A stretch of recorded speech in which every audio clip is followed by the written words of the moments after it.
What we'd like to do is use this opportunity for you to, highlight the specifics of your campaign, your platform, why you're running.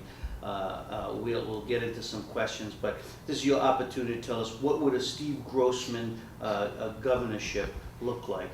What are the values of that leadership and the vision for the next 4 years? So what you consider to be your priorities. Sure. So basically, this is your opportunity to start us, give it a little background. I mean, we've all read the stories and stuff, and then so we'll go from there and start us.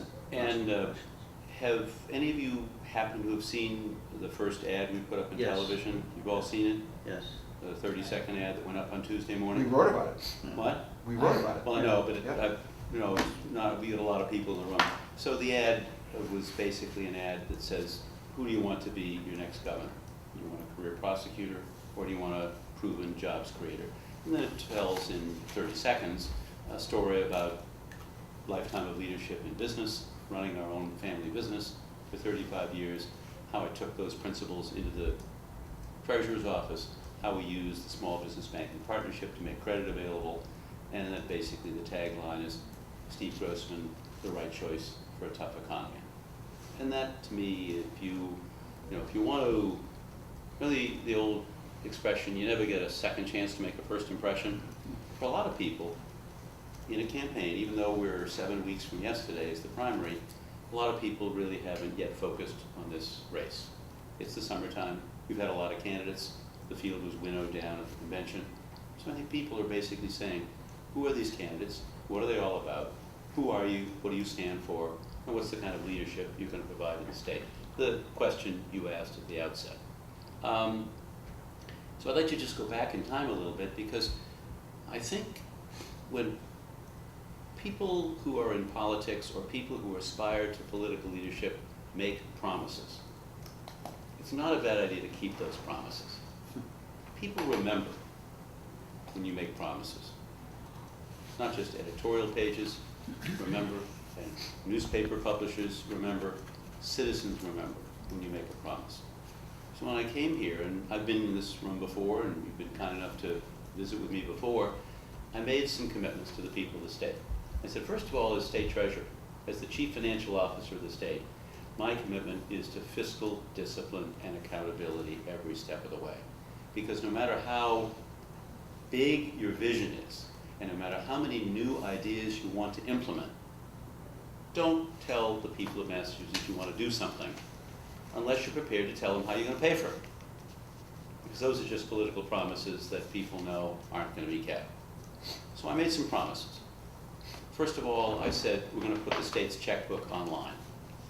I think it's important when we're spending, as citizens, all of us, $24 billion a year in taxes. I think it's important for people to know how that money is being spent. People said, you're never going to put the state checkbook online. That's not going to happen. We were able to do it in December of my first year. I knew I couldn't do it on my own. I did it with others in government. But roughly 85% of our state's expenditures are now on that website, mass.gov/open checkbook. And I'm going to work hard to make sure the last 15% get up online as governor. Fundamentally, people should know how every dime of taxpayers' money is being spent. That's called openness. That's called transparency. That's called accountability. When government is more accountable, people believe in the people who lead, and they believe in what you're doing. And if they believe in you, they become not bystanders, but stakeholders. And you want to create a commonwealth of stakeholders. Second thing I said was, we're going to use the job of state treasurer to help create jobs. People said, well, that's not what treasurers normally do. What do you mean?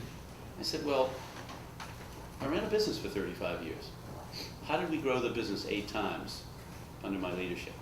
We grew the business 8 times under my leadership because we had great people whom we invested in. I went back to the company the other day. We were on the shop floor, and I said to 3 men, I said, how long have you been with the company? Remind me. So there was Jimmy Lynch, there was Mike Giles, and there was Eli Davis. 3 men who have been working at Grossman Marketing, Mass Envelope Grossman Marketing, for a total of 106 years.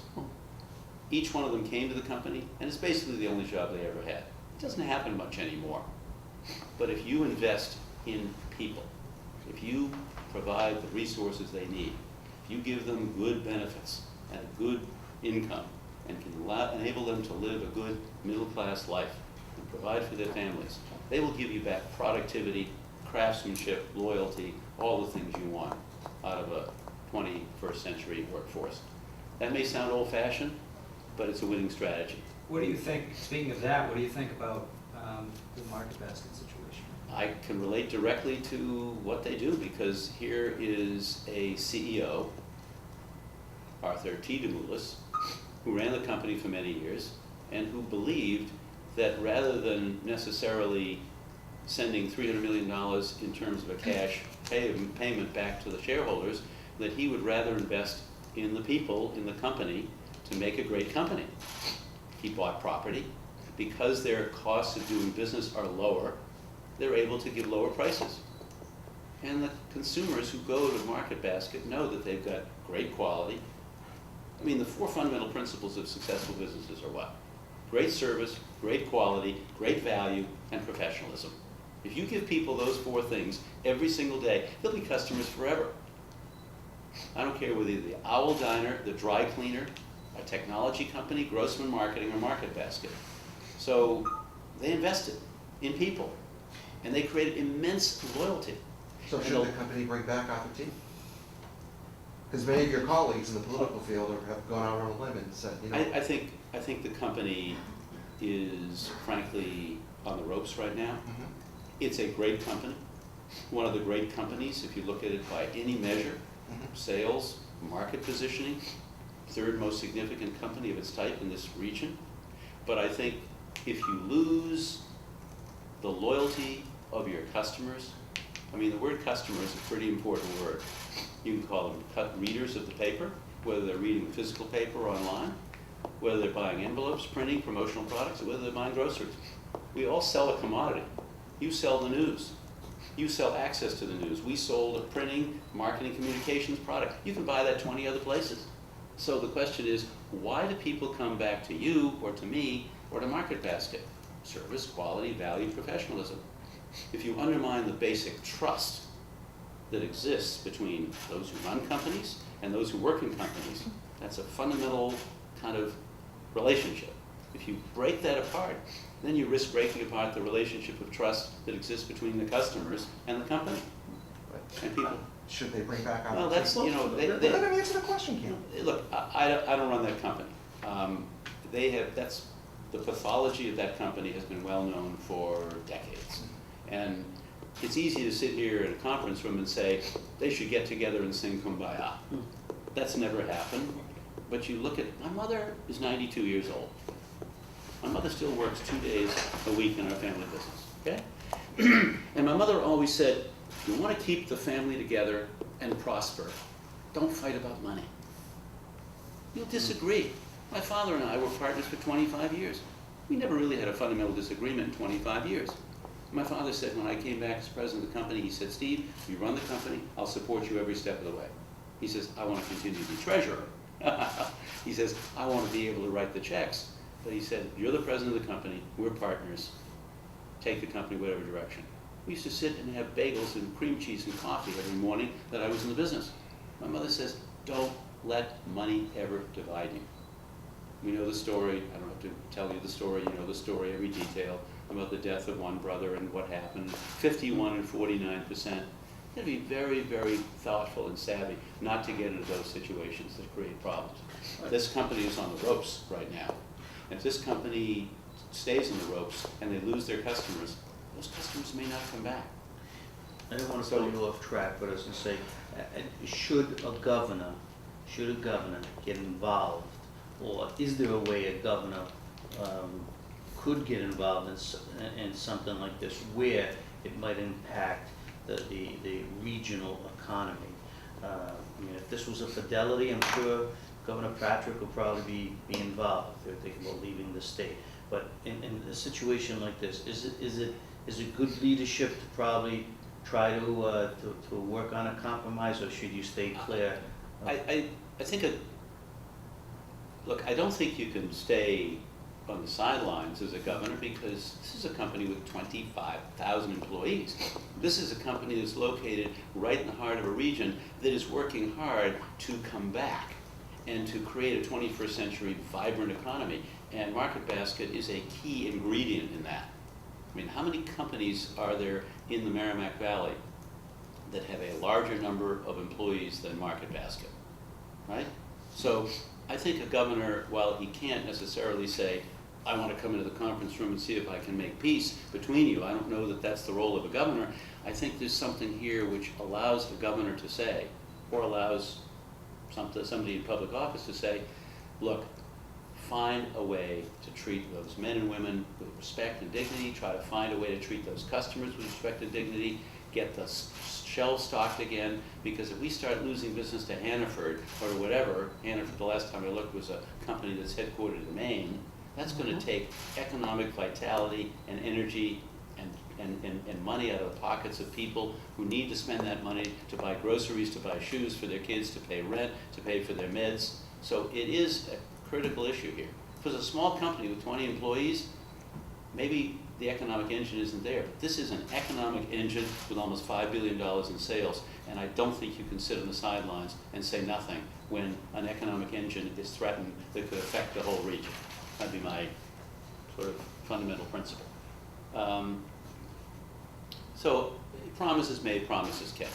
Because we had been a company that grew, because we had a bank that was willing to lend us money to grow, I said one day, where are our state's reserve deposits? And I found out that they were sitting, 60% of them was sitting in banks in Europe and Australia and Asia. I said, let's establish a fundamental principle. Massachusetts taxpayers' money should be in Massachusetts banks to be loaned to creditworthy Massachusetts businesses to create jobs right here. Nobody disagreed with that fundamental principle. So, and this all happened because I was up in Haverhill one day at the St. Patrick's Day breakfast, and I was told, have you met a guy named Scott Cote, who's the new CEO of Pentucket Bank? So somebody took me over and I said, Scott, how you doing with bank lending? He said, we're off the charts. I said, off the charts? But business is tough. He said, we're taking business away from the biggest banks in America because the biggest banks in America stepped away during the recession, cut $1 billion in credit in Massachusetts, 2008 and 2009, Mass Bankers Association numbers, not mine. And who stepped in? Small banks, local banks, regional banks, credit unions stepped in and made that $1 billion available. So I thought about that and I said, wow, I can do something about this. So we created this small business banking partnership. We've talked about it at this table. We now have got $35 to $40 million in taxpayers' money deposited in a half dozen banks in the Merrimack Valley, or that serve the Merrimack Valley. Last time I looked, I think we had created something on the order of 400 to 500 loans. And we don't create the loans, but we've been a catalyst. And the fundamental program was, we'll deposit up to $10 million in any community bank, Lowell 5, Sage Bank, Pentucket Bank, Haverhill Bank, New Report 5, North Middlesex Bank and Ayer, which isn't technically in the valley, but still serves businesses in this part of the state. And those businesses got money at a very low rate of interest, competitive rate, by the way. We didn't subsidize this program with a penny. And they've been lending the money, heavily oriented toward small businesses. And there's a key focus on businesses owned by women, people of color, immigrants, and veterans. One Commonwealth, level the playing field, leave no one behind. So we promised to put the checkbook online. We promised to reform the lottery, because the lottery desperately needed to be reformed. We needed new business practices down there. That's what I spent my life doing. Running good-sized organizations, increasingly big. Treasury, I run the lottery, oversee the lottery, don't run it. Brought Beth Bresnahan in, she does a phenomenal job. It's a $5 billion business. I'm going to be announcing tomorrow near record profits, record sales, and we saved $2.5 million below budget, which we're reverting back to the people of Massachusetts, with fewer employees than we had when we started out in 2011. We've increased sales at the lottery by almost $500 million, increased profits by close to $100 million. That's the lifeblood of unrestricted local aid, because we know that every dime is supposed to go directly in unrestricted local aid, and by and large, most of it does. I promised to focus on financial literacy because the state's Office of Financial Education sits at Treasury. And we created something called the Financial Literacy Trust Fund. We got the legislature to pass a bill to create a 501c3, and we put money into financial literacy and financial education, primarily for older adults, for seniors, for veterans, for K through 12 students, and for low and moderate income families. In fact, one of the first 2 grants we made in the Financial Literacy Trust Fund, focusing on seniors, was to Merrimack Valley Elder Services, specifically to help Cambodian elders deal with the challenges they face in terms of financial education and financial literacy. So the goal is not to raise money, the goal is to put it out in productive programs and then make sure you measure them for success. I'm a big believer in performance metrics. If you invest money, make sure the money is invested wisely, make sure you have ways to demonstrate that that money is spent wisely. So whether it's small business banking partnership, whether it's helping to grow the pension funds, yesterday I just learned, I chaired the investment committee, the pension fund just went over $60 billion, it was a 17.6% increase last year. We still have a big unfunded pension liability, don't get me wrong. We've still got some challenges in terms of that unfunded liability. But we've got a pathway to pay for it.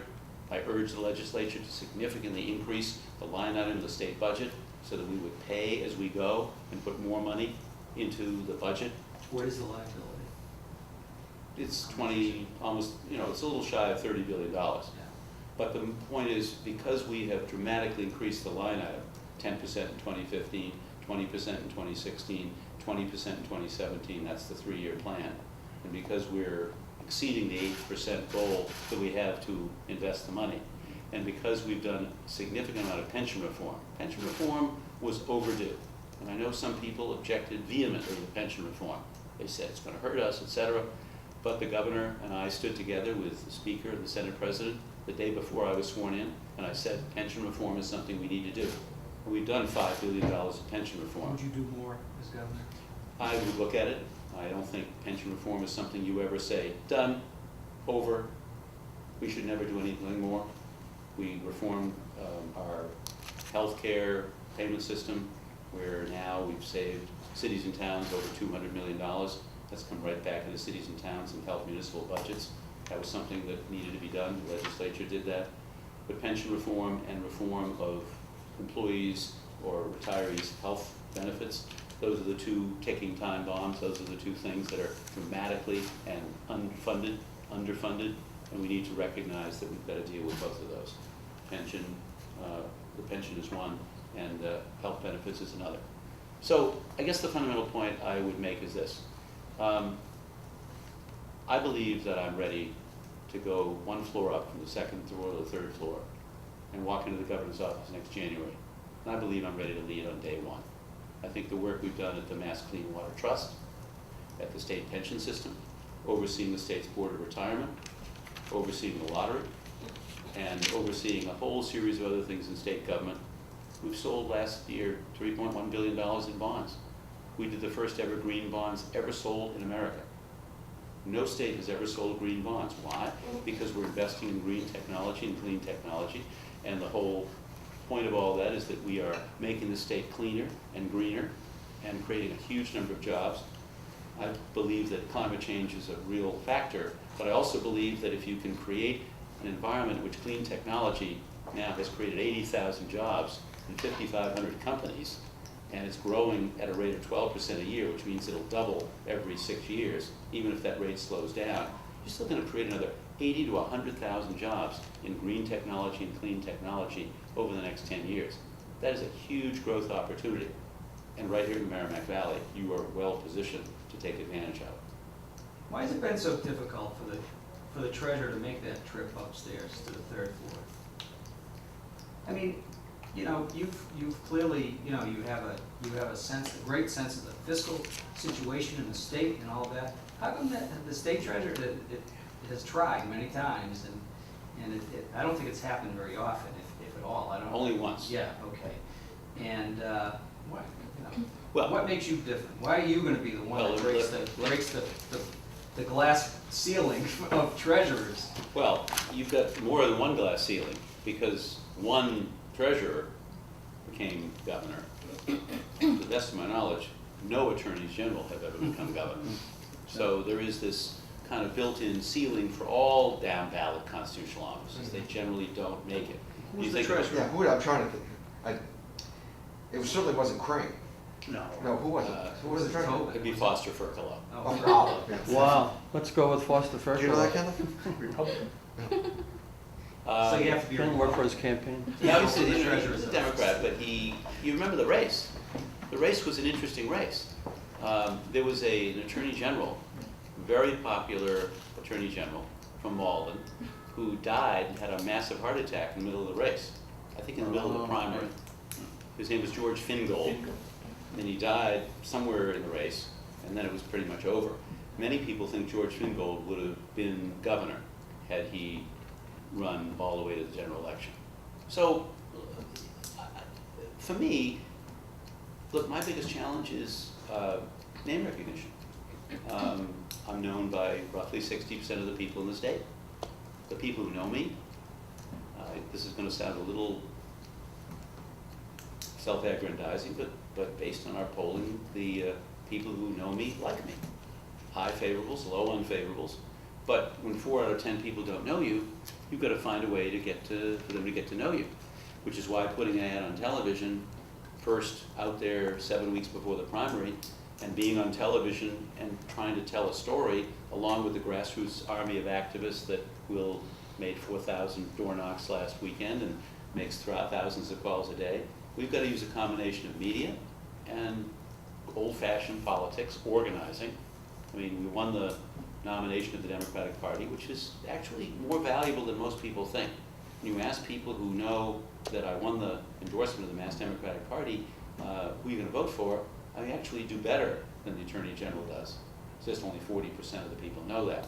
So that's why the tagline in the ad does say the endorsed candidate of the Mass Democratic Party. She sat in that chair a couple of weeks ago though and said. What's that's that? really- She sat in that chair just a couple of weeks ago and said that the nomination really wasn't a big deal. And what was the percentage that you beat her by? Wasn't it close? It was 12 fairly points or close. so? Well, there was a first ballot, Mhm. and I won 35+%, and then the top 2 candidates were supposed to go head-to-head for the nomination. She elected to say, I'm out of here, I'm not gonna go to a second ballot. I'm prepared to withdraw, which meant I won it by consensus unanimously. But I did win the nomination, and that matters among activists. Look, activists matter enormously. Organizing matters in communities enormously. I will never, ever underestimate the power of grassroots organizing to change the face You of the did a great community. job, and I think that people are giving you credit for that. But the ad now, I found it very interesting that you called out your opponent, who's also a woman. I thought it was a great ad, because that's what you're supposed to do in campaigns. And then I see criticism, people criticizing you, because they're saying it's a negative ad. I didn't say anything negative in it, but yet, Well, it was a truthful statement. Who do you want to be your governor? Do you want a career prosecutor or a proven jobs creator? And then we talked about what it means to be a proven jobs creator. It's a statement of fact. It's not a statement of opinion.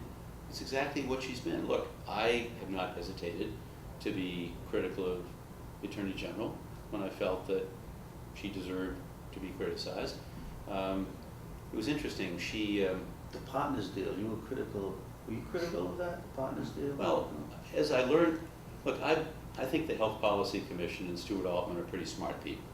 They may not have any statutory authority, but they certainly know what they're doing, and they're not biased. You know, they're not in the pocket of anybody. It's not a healthcare system. They call them the way they see them. And when they first looked at the partners deal, they said, thumbs down. We don't like this deal. It's going to increase cost dramatically, and it's going to potentially undermine our ability to control healthcare costs under Chapter 224. And they gave it a negative report. Attorney General went back to work and negotiated the deal and came out and announced that deal. And at the time she announced it, it seemed like a decently solid deal. And I said, look, if the Health Policy Commission thinks highly of it, then I think there's potentially good common sense in this deal. And I said that. Then on July 2nd, the Health Policy Commission came out and issued a preliminary report on the Hallmark deal and said, wait a second, we have some of the same problems. this is going to increase costs by $15 to $23 million.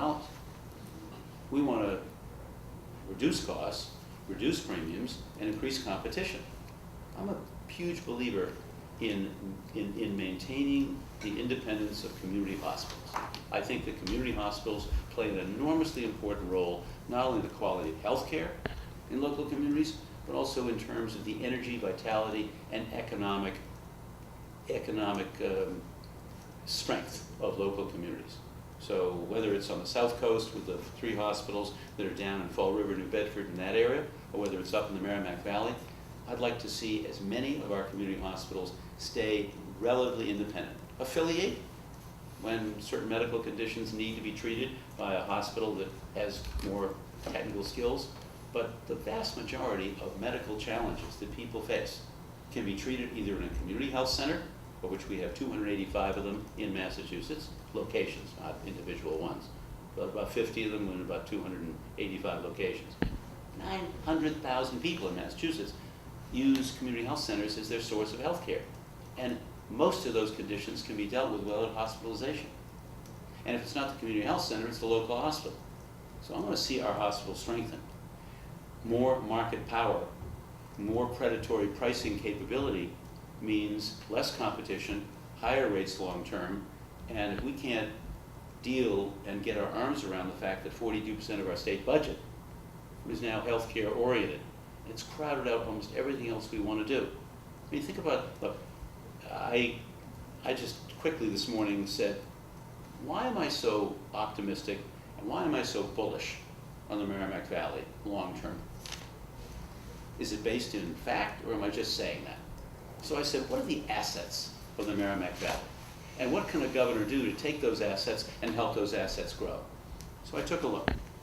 First asset, you've got cities and communities which have strategies. Look at what's going on in Haverhill right now.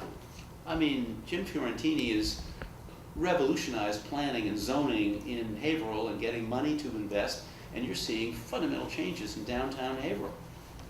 Before he's done, he wants to bring back downtown Haverhill. That's a strategy. That's a legitimate, serious strategy. I could go through each of the cities there, which there are 6. Everyone's got a strategy. What do you say about Lowell? What do I say about Lowell? I think Lowell has been the model for gateway communities. I mean, if you look at Lowell going back to the Paul Tsongas era and look at what Lowell has done to focus on redevelopment, on investment, on taking older mill buildings. I mean, and my wife's vice chair of the Mass Cultural Council. Nobody talks about the arts and the creative economy, at least very few of the candidates for governor. I think it's huge. You've got more than 500 working artists working in the Merrimack Valley. Eileen Donahue called me one day and said, I want you to spend a half day with me. Come on up here. And she took me over to the old mill buildings that have been renovated into artist studios and lofts. I mean, that's economic. The creative economy isn't just about finding places that working artists can live and work and play and stay and not be kicked around in a nomadic way all over the state, but it's an economic driver. I mean, find me a lot of gateway communities in Massachusetts that have a repertory theater, a really award-winning repertory theater. I mean, Lowell has become a destination for all kinds of things, whether it's for museums, whether it's for arts, whether it's for culture. And the industries that Lowell is spawning because of the investment in public education, because of the fact that we're breaking down our silos and causing all of our public education institutions, the 3 community colleges and the 4-year universities, to work together. It's one of the fundamental things that I will work on from every day that I'm governor. Break down silos. You have here in the Merrimack Valley, I've given the commencement talk, the graduation talk, at 3 different vocational technical schools in the last year. I gave the commencement address last year at Whittier in Haverhill. I gave the graduation talk on a Friday night at Shawsheen, and I gave the commencement talk the next morning at Neshoba Valley Tech. I got there early because I wanted to talk to parents and kids. I said, tell me about your experience. And it's unbelievable. 70% of the kids who go to Shawsheen have a placement, a co-op, their senior year, where they're leaving with a degree. In some cases, they're leaving with not only a degree or a graduation degree from high school, but they're actually getting a certificate from the community college, and they're going on to a four-year school and to a career. I mean, lower dropout rates, higher MCAS scores, better performance, better, more ready for the workforce of the 21st century. And if you think about manufacturing, I spent my life in manufacturing, and Lowell is a place where manufacturing was centerpiece of the economic history of the city, going back longer than you know the history better than I do. If you think that manufacturing is coming back, it's voc-tech schools, the business community, our community colleges, and our four-year universities working together in a partnership. That's what breaking down silos means. So there's a continuous pathway for education, workforce training. I believe we can create 50,000 new manufacturing jobs in this state over the next 5 years, even with retirements. And all the workforce training grants that we're doing still means I'm going to challenge the business community to be investors.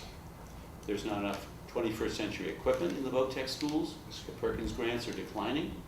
The state money is modest. I'm going to ask the business community, and I'm going to say, look, be my 50% partner. We'll put up 50% of the money. You put up 50% of the money, because you're going to get a huge return on investment. If you give these schools 21st century equipment, and they're going to learn graphic communications, precision manufacturing, mechanical engineering, sheet metal working, whatever this discipline is, we're going to turn out kids, whether they go right into the workforce or whether they go on to a four-year school or a two-year community college, they're going to be ready to have jobs that are now averaging. Manufacturing jobs now average $75,000 in Massachusetts. And you don't need a four-year college degree to take down and to hold down a top-flight manufacturing job. Those are just some of the things I want to do. The other place I'm going to challenge the business community, I want to create 5,000 paid summer internships for college students in Massachusetts. 5,000. That's $25 million, $500 a week, 10 weeks, multiply it out, and I want the business community to step up and invest in half of that. Because those 5,000 summer interns who will have 10 weeks to work in a company, they will go back to school, graduate the following year, and they'll be ready to go to work and build companies. I've talked to my friend Aaron Ain about this a lot. Aaron Ain's a dear friend of mine. You all know Cronus and the impact that Cronus has had. I want to see Cronus grow its next 500 employees here in the Merrimack Valley, because only half their employees work here and the rest are other places.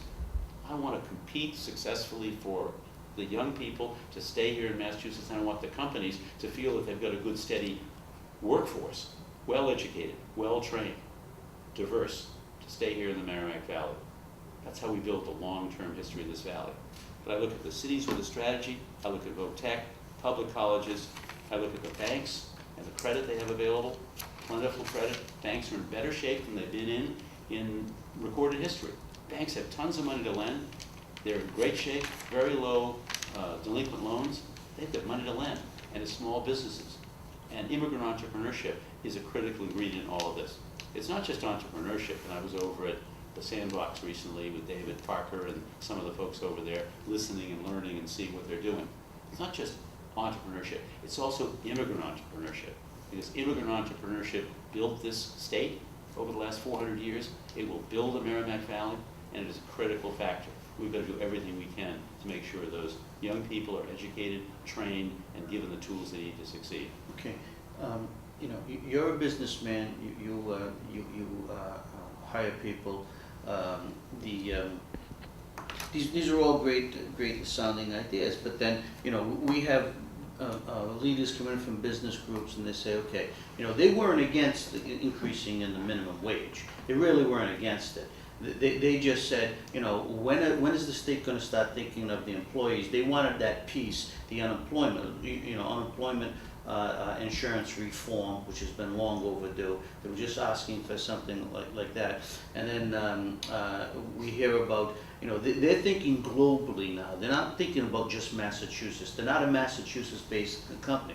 And I had one person say to me, you know, I can set up my place any place. I can move overseas and save a lot more money than staying in Massachusetts. Mm-hmm. But they like the Massachusetts. They like the lifestyle here, the culture, and everything else. But at some point, push comes to shove, and they're saying about we're having that corporate tax reform, you know, the unemployment insurance reform, you know, and they're trying to get more kids, you know, who are educated and skilled in these jobs. There's the battle over the charter schools. Some of these businessmen are big proponents of charter schools.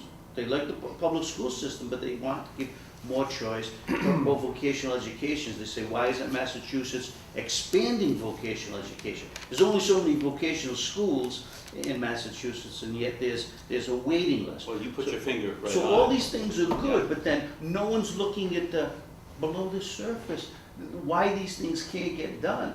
You know, these are all great ideas, but then there's the little things, the details underneath all these things, and that's why businesses, you know, they're saying, you know, push comes to shove, they're going to be out of here. If they can't get the workforce, they can't get some relief. So I spent my life running a business, and my operating principle was common sense solutions. You got to solve the problems of the customer, and you got to solve your own problems in a common sense way. I do business roundtables all the time. I did them when I was running. I've done them as treasurer. I've done them on the campaign trail, and I bring together business owners all over the state. And I ask one question. I say, what are the roadblocks and barriers you face? And how can we in government help remove or lower those roadblocks? And I have good sense to take my father's advice. He says, Steve, you were born with one mouth and 2 ears. Try to use them in that proportion. Be a good listener. So I do my best to stop talking and listen. And I let everybody go around the table, and I don't leave until everybody has had a chance to speak up. When you ask business people, what are the roadblocks and barriers, they'll tell you. Access to capital, lack of technical assistance.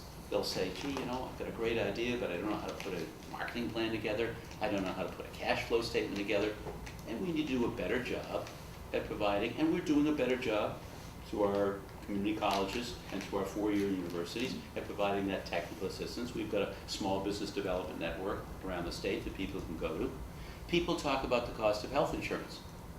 I happen to respectfully disagree with how the federal government and how the Obama administration handled our experiment in reducing the cost of health insurance. Because, look, I belonged to two chambers of commerce when I was in business.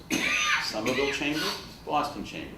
And the chambers of commerce and other organizations got together and said, hey, let's work with the state senate and let's come up with a pilot program to reduce the cost of health insurance. They called it group buying. It's a common sense principle. If you're buying one product or 10 or 100, you're going to get a lower price as you buy more. So if you can allow group buying, if you can allow the Merrimack Valley Chamber of Commerce to band together, and you allow 300 companies representing 4,000 employees to do group buying of health insurance, that was the plan. It was a pilot program that the state senate was the architect of, then we can reduce the cost of health insurance by 10 to 15% for small businesses. Does that sound like a common sense idea? Of course it does. It was denied. We didn't get the waiver we wanted. Why? Because the rating factors that we wanted to use didn't comport with the rating factors that they wanted to use. I'm going to go back to work as governor and go down to Washington and say to the president and the people who work with him, Mr. President, we need this waiver. Give us 3 years to demonstrate that we can reduce the cost of health insurance and it's not going to negatively affect others in the workforce. The fear was that it would be people would cherry pick and that it wouldn't work. I think that's misplaced. I understand how you can take a workforce and put it together.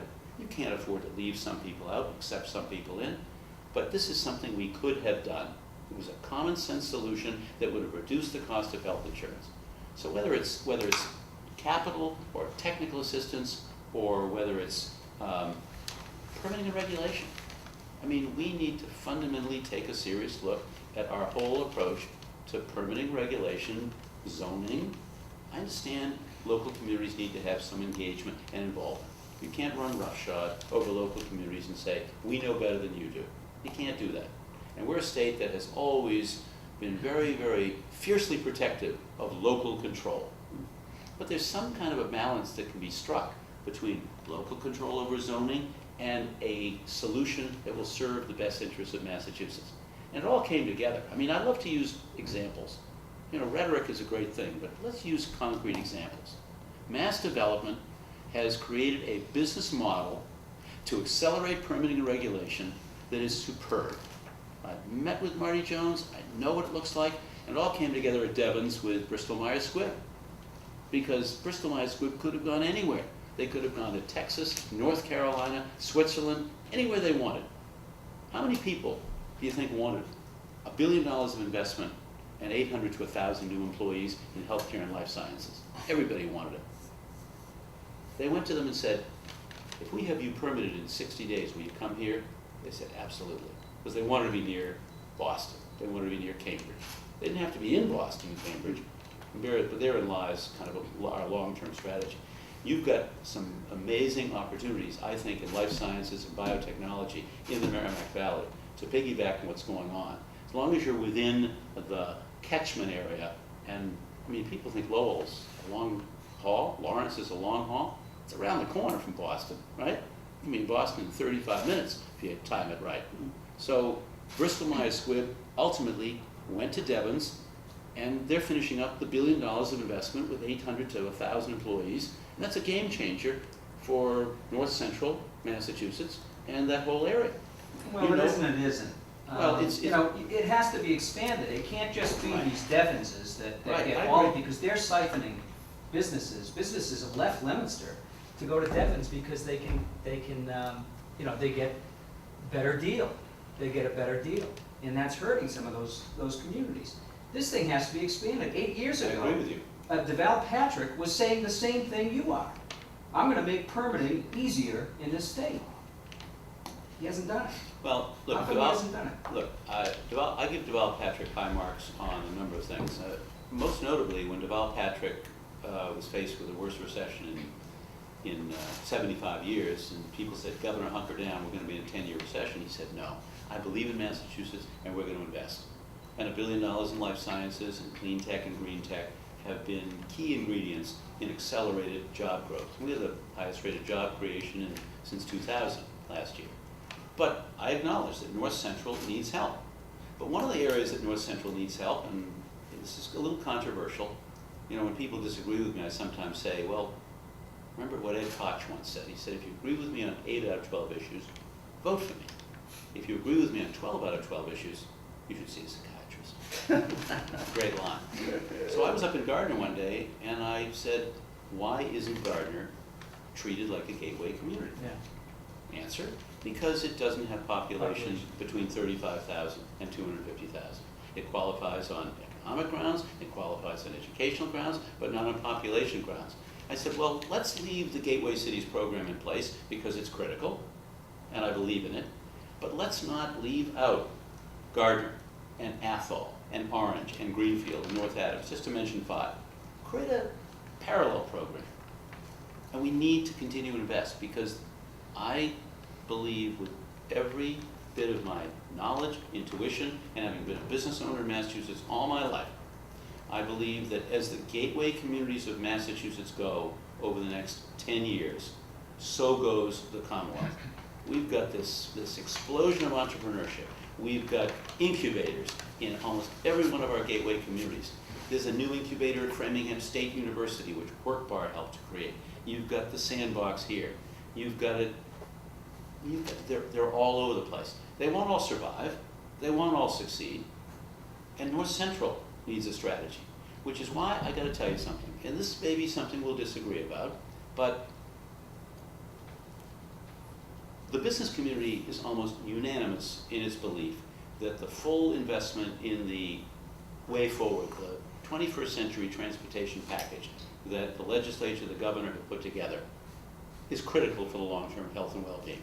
Commuter rail service, more multifamily housing, near transit hubs, get people out of their cars, improve quality of life, fewer carbon emissions, more housing being built, more economic development, more jobs. It's kind of a overall strategy. But it is built on a model that is not as sound as it needs to be. You can't rely on a $13 billion transportation bond bill to finance $13 billion of investment, because as Treasurer of the Commonwealth, I know that when you have almost $20 billion of general obligation bonds outstanding, you don't have a lot of bonding capacity left. I'm proud of the fact that on our watch, I don't claim credit for it, but on our watch, we were able to bring our bond rating to the highest bond rating in the history of the state. and it saved us hundreds of millions of dollars between the bond rating and lower interest rates. That's a good thing. I don't want to put that bond rating at risk, ever. Critical, which is why I'm going to be a huge believer in increasing our rainy day fund. We've got to put more money aside for the rainy day. There will be another rainy day. There always is. You know that old song, the Arkansas Traveler? You know the song? The last piece of it is, "Get along, said he, for you give me a pain. My cabin never leaks when it doesn't rain." In other words, patch the roof when it's good and tight, when the weather's nice, so that when it rains, it doesn't leak in. And that rainy day fund is a critical ingredient. And there are a number of other things that we need to do in terms of fiscal discipline, in terms of tax settlements and one-time sources of revenue. The sooner we can get away from one-time sources of revenue and get back on a pay-as-you-go model, the better. We still rely a little too much on one-timers to balance a budget, but that's an outgrowth of a recession that was punishing, that put us all almost under. I also don't want to leave this conversation, though, without talking about the Mass School Building Authority, because here is an agency that was created 10 years ago, and the fundamental premise was the process by which we built and renovated public schools was broken, irrevocably and irretrievably. They created a new organization. I wasn't there when it was created, but I've led it for 4 years, and the chairman of the board. We have put $10.5 billion of sales tax money alongside local communities, and it will continue to revolutionize and create 21st century learning environments. When you add to that the fact that I'd like to see every public school digital learning ready by 2016, because every child hopefully will have a tablet or some kind of a learning device to be able to learn in a 21st century environment. Those are the kinds of investments, if we make them wisely, they will have huge returns on investment. So, you know, you asked me the question about why do we get these things done? I think we have ways to learn from our successes as well as our lack of success. And that whole mass development, permitting and regulation, even though I agree with you that Leominster, Fitchburg, and Gardner, North Central need a longer-term strategy and investment in transportation. You've got to make the transportation work. And it doesn't work now, which is why I've said I am 100% supportive of when internet sales taxes finally are passed by the House, they've been passed by the Senate, I want to see that money allocated to transportation.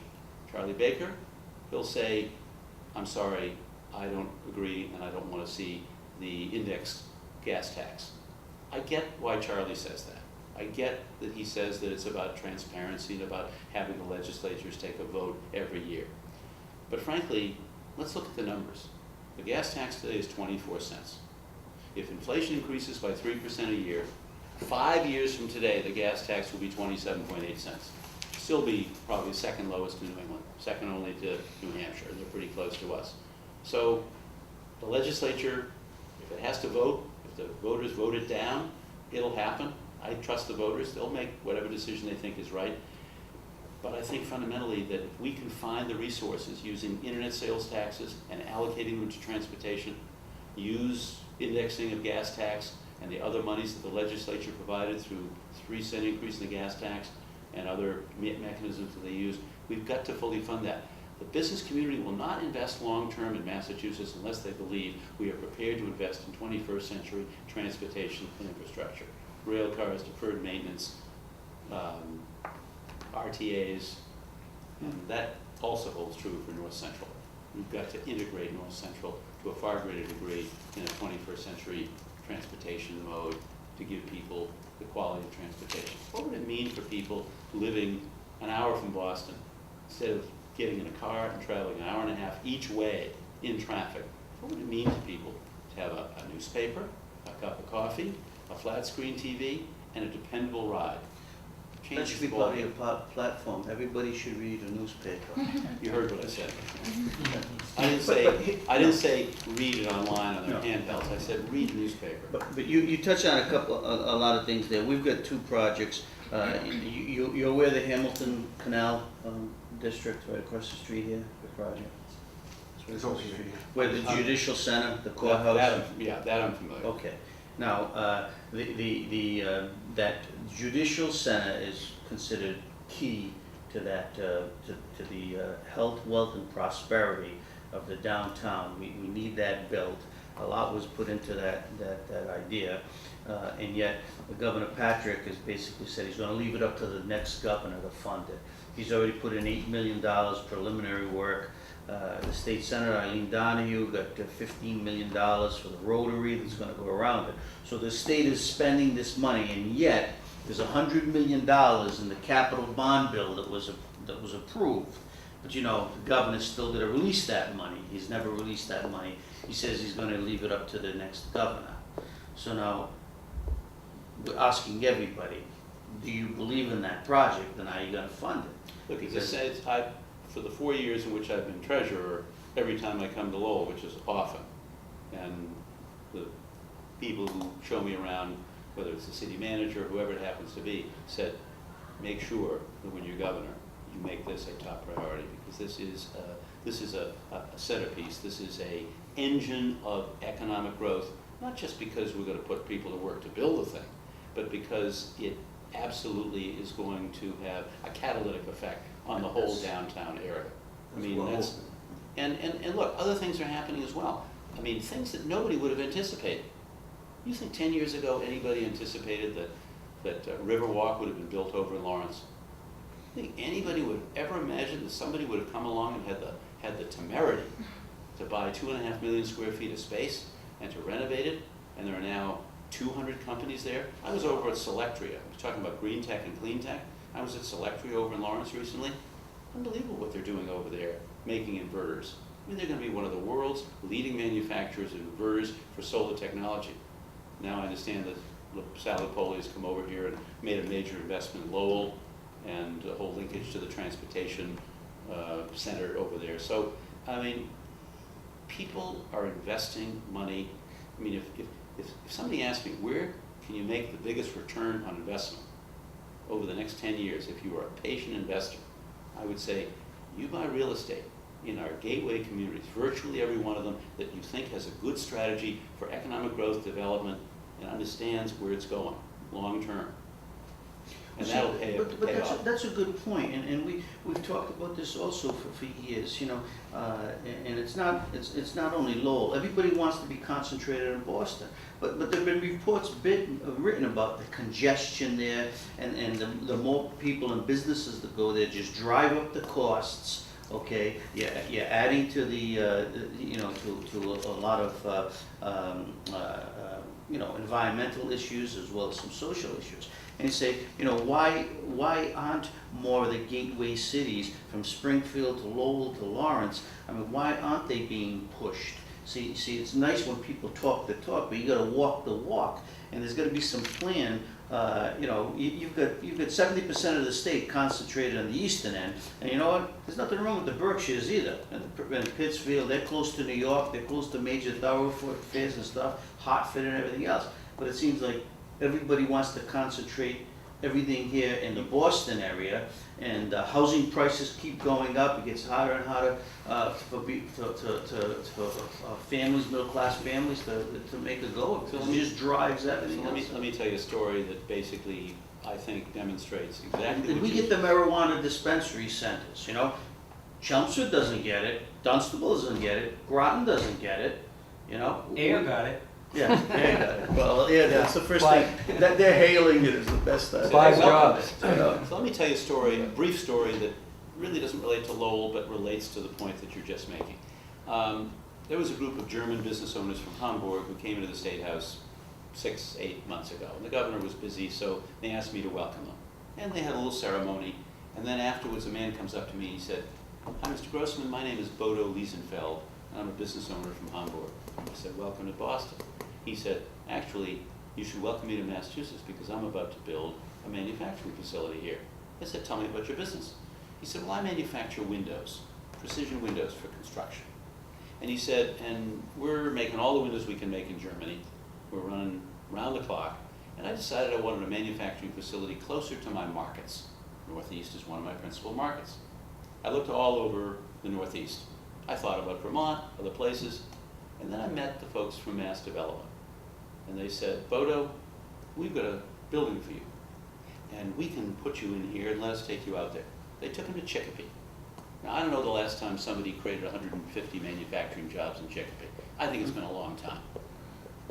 And so why did Bodo Liesenfeld decide to buy this building, financed by Mass Development, and open up a manufacturing facility to make windows in Chicopee? He said, I did it for 3 reasons. First of all, housing is affordable for my workers. Sound familiar?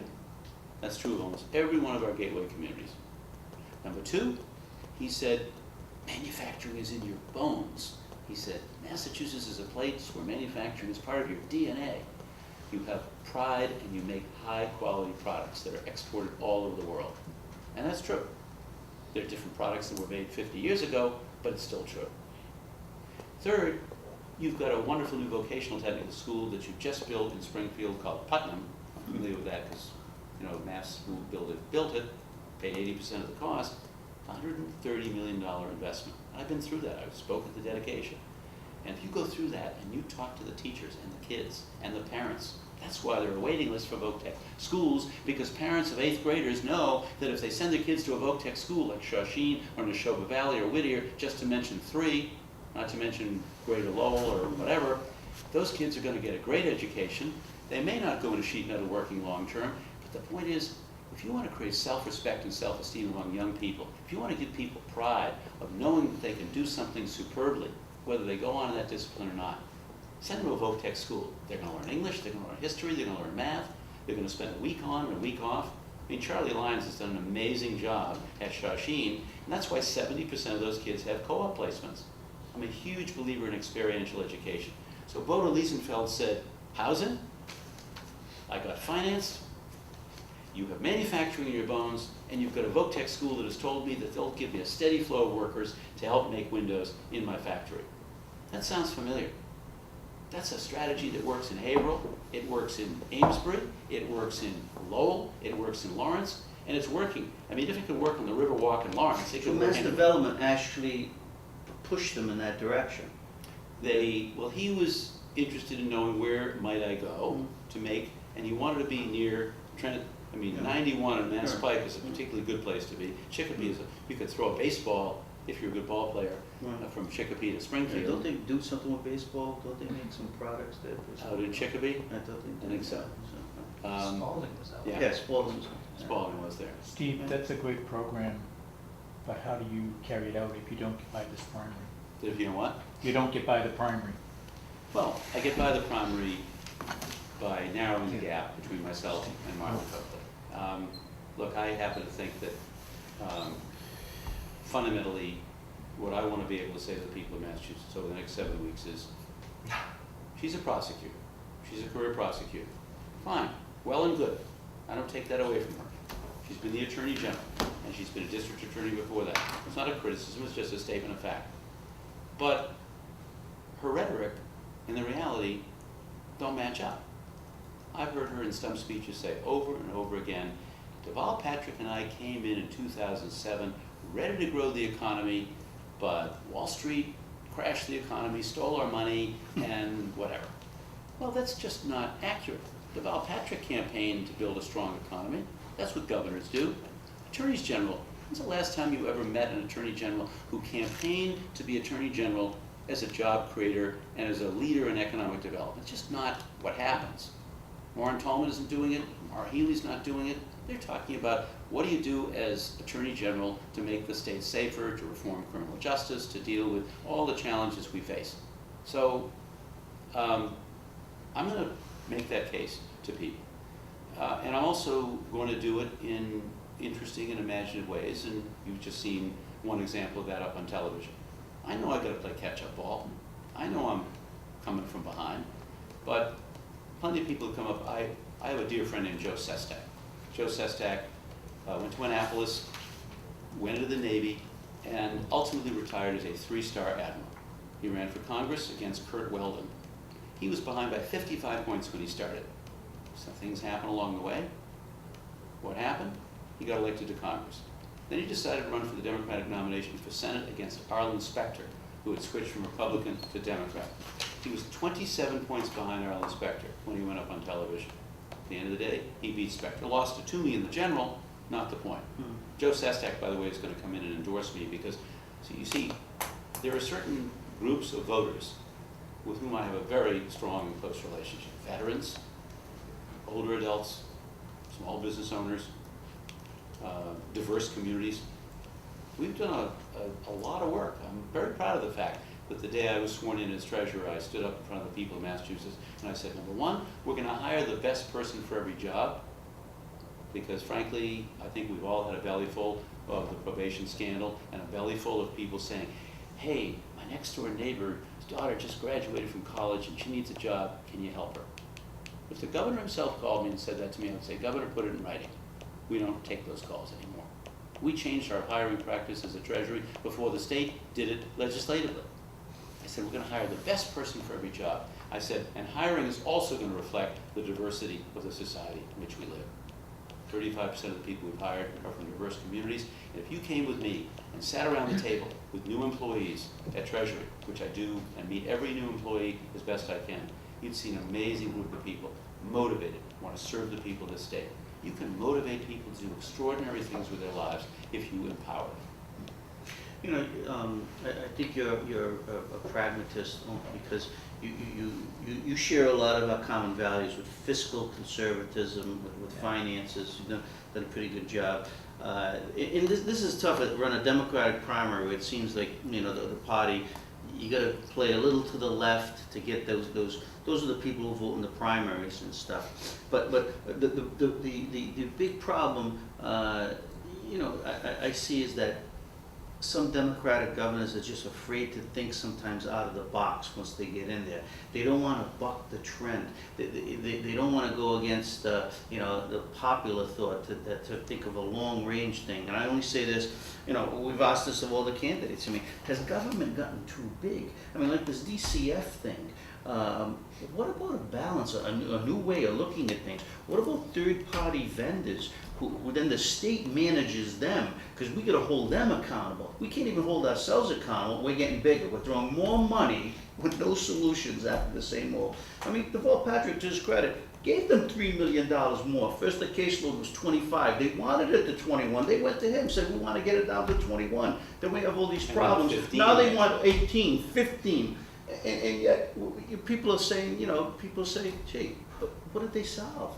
I mean, do they still have the professionals that they need? When all these colleges are putting out kids, you talk about internship programs, I'd rather get these kids on board who are in colleges and stuff and create an agency of interns working with third-party vendors who do this in the medical field, and then the state supplements or something. I mean, what's so hard it might not be the best plan, but why can't you think about it and engage these other people to come in and make government do what it's supposed to do? Oversight, accountability, measure success and outcomes. See, instead of putting your people on the line who then get, you know, union inducements to stay home and not even check on people because I get so many days off, I got a union rep. I mean, people stop showing up and doing their job in the DCF. So let me make 2 points. First, I think I made the point earlier, and I won't dwell on it, that when you're to some extent auditioning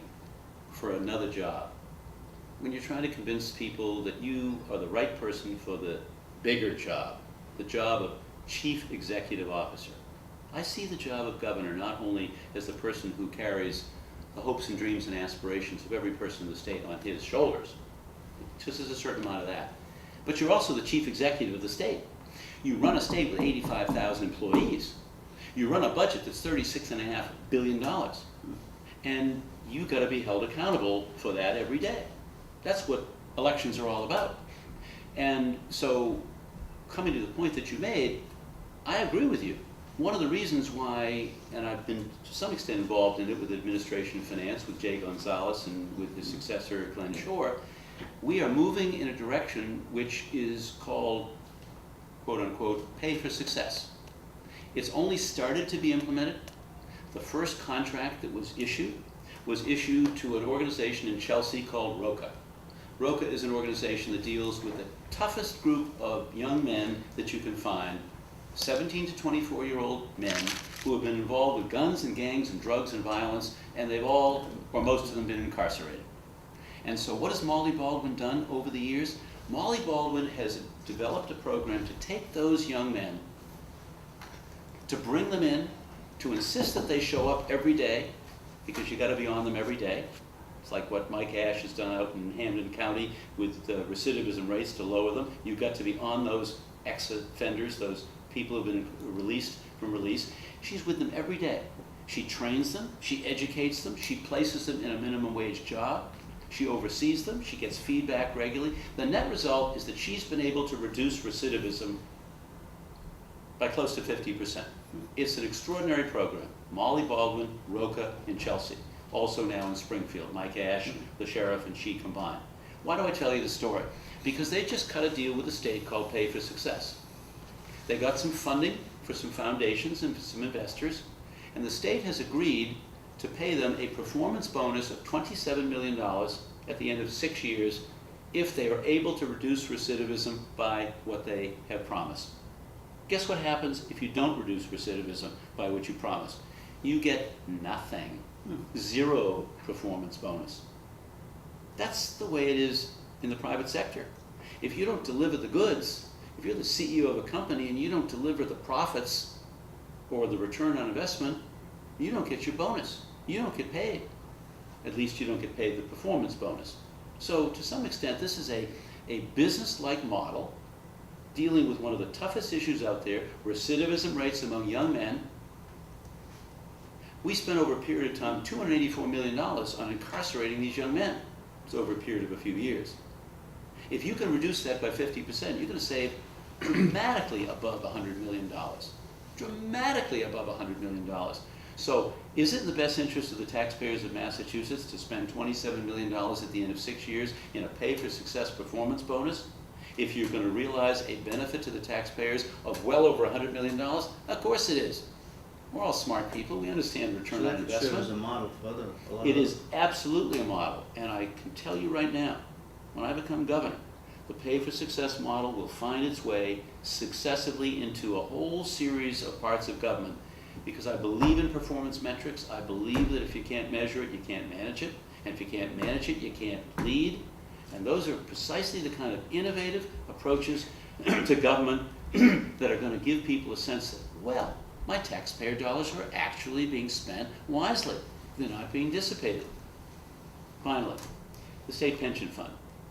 We looked at the state pension fund and we said, we're spending $300 million a year to manage a $60 billion fund. That's not a tremendous amount of money. It's 50 basis points. That's not excessive. But can we save money and still get superior performance? So we put together a program called Project Save. Project Save, starting in fiscal 15, is already saving at the annualized rate of $86 million of savings and performance enhancements, and as of January 1st, new halfway through the fiscal year, we'll be saving at an annualized rate of more than $100 million. Savings and performance enhancements. What does that mean? Think about what it means to a pension fund that's $28+ billion unfunded, that you can plow another $100 million a year back into the fund to increase it 8% a year, or whatever the rate is. This is how you use taxpayers' money wisely without having any negative impact on performance of the fund. You know, the fund was up 17.6% last year, ahead of benchmark. You know, do we pat ourselves in the back? I don't believe when you manage money and you have a good year that you pat yourself in the back, because next year can be a tough year. You say, that was a good year. You take a deep breath and you go right back to work, right? And that's what you Use do. an insider trading, What? 17 So that, to me, transparency, accountability, you can be an architect of progressive ideas that can change people's lives and improve the quality of people's lives at every level, and still practice fiscal discipline and accountability, and make sure that performance metrics and things like pay for success are part of what government can all do. You can do both of those. Because if people don't think you're spending their taxpayer dollars wisely, they won't believe you, they won't trust you, and you can't lead properly. So I think there is a balance there. I'm a very progressive guy. I will look you right in the eye and say, I have strong progressive values that are part of who I am, what I stand for, and you look at the website and you'll see some of those. Reforming the criminal justice system, stopping so many prison constructions, pouring that money into step-down units, detox beds, and to community-based care to get people clean and educated and trained so that we can reclaim lives. We got to treat the opioid epidemic less as a criminal justice issue and more as a healthcare issue. That's just smart and savvy. I don't think that's a progressive idea. That's a common sense idea. Because otherwise we'll spend $1 billion to build more prisons in the next 7 years. And we're not going to get a benefit from that. We're going to spend 47 grand per incarcerated person. So look, we've got a lot of ideas. I hope that my record as treasurer would show people at least that if you look at the record, you'll say, gee, you know, he did keep his promises.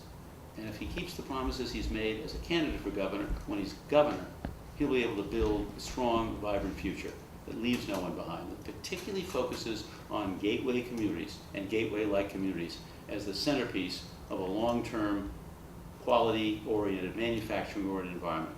I want our kids to live here, work here, play here, and stay here long-term. That's the goal. If we don't create the jobs and the opportunity, they won't. And that would be a failure of leadership. And that's what this is all about to me. Being the chief executive, leading common sense principles, and being held accountable every single day. Good. Thank you. Thank you very much. Appreciate that. Thank you all. The, you know, you mentioned the 2016 about the digital initiative, because we're starting to hear this now, the implementation of PARC, you know, Yeah. and our Lowell schools now, you know, I think it's 1 in 5 kids have a laptop in the Lowell public school system. And they're already wondering how they're gonna get this money to ramp up, because the kids are gonna have to take this test electronically.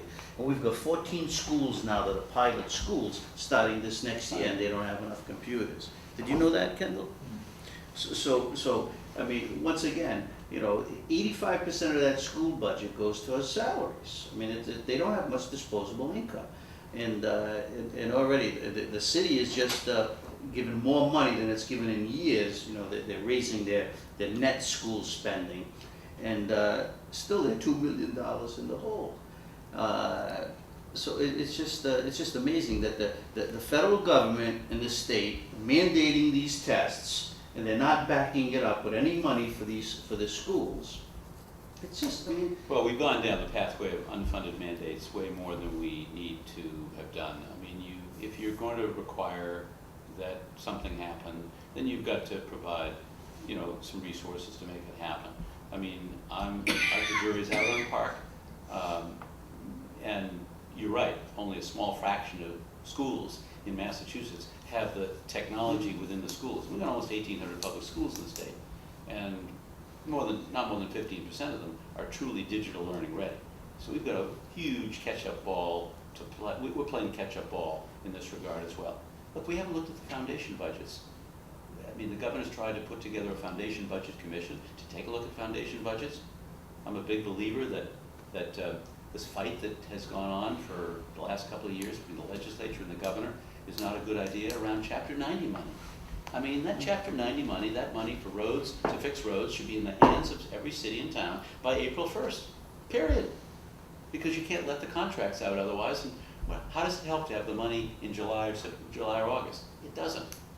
And in unrestricted local aid, I think we do need to take into account to some extent local incomes. That's not a factor that's taken into account. I understand it's a very difficult construct. We've got $1 billion of unrestricted local aid, and some communities feel, and it's not about where the lottery tickets were sold. That's not the issue.